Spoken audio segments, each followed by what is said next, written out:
కొన్ని శాపాలు వెంటనే ఫలించవు.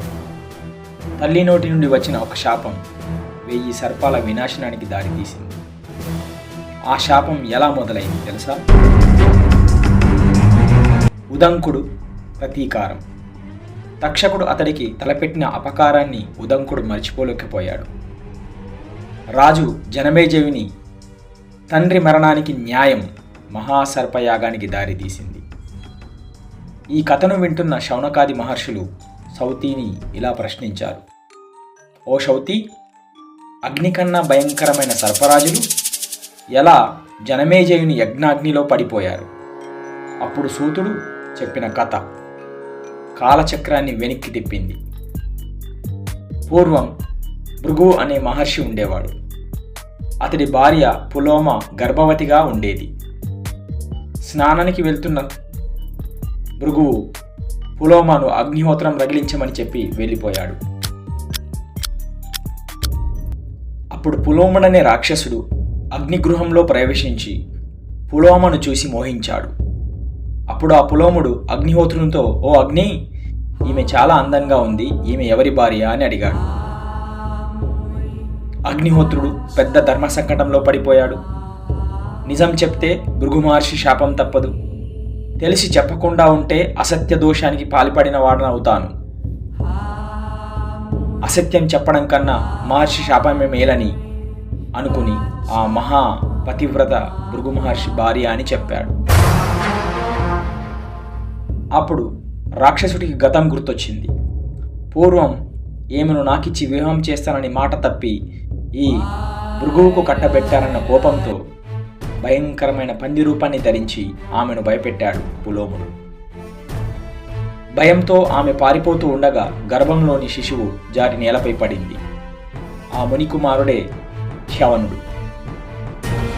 ఆ చ్యవనుడు పుడుతూనే 1000 సూర్యుల ప్రకాశం కలవాడయ్యాడు. అతడి తేజస్సు చూసిన పులోముడు నిలువునా కాలి బూడిదైపోయాడు. అప్పుడు భృగు మహర్షి కోపంతో, నువ్వు చేసిన ఈ తప్పుకి సర్వభక్షకుడు అవదుగాక అని శపించాడు. అగ్ని తన తేజస్సును కోల్పోయాడు. యాగాలు నిలిచిపోయాయి. లోకధర్మమే కంటపడింది. పితృదేవతలకు పిండాలు చేరడం లేదు. అప్పుడు బ్రహ్మదేవుడు అగ్నిని ఓదార్చి లోకహితార్థంగా తన తేజస్సును తిరిగి ప్రసాదించాడు. తరువాత భృగు కుమారుడైన చ్యవనుడు శర్యాతి మహారాజు కుమార్తెను వివాహమాడాడు. అతడికి ప్రమతి అనేవాడు పుట్టాడు. ఆ ప్రమతి పుత్రుడే రురుడు. తన భార్య ప్రమద పాము కాటుతో మరణించడంతో రురుడు పాములపై ద్వేషాన్ని పెంచుకున్నాడు.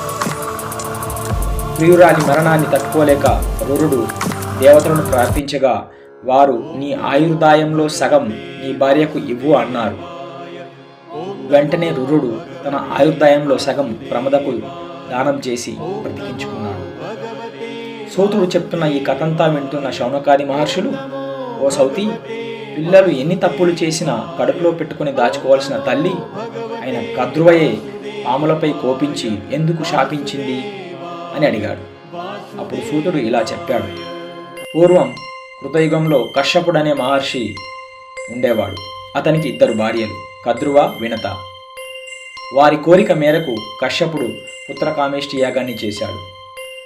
కద్రువ గర్భం ఫలించగా ఆ అండాలన్నీ నీటి కుండలో ఉంచి జాగ్రత్తపరచమన్నాడు.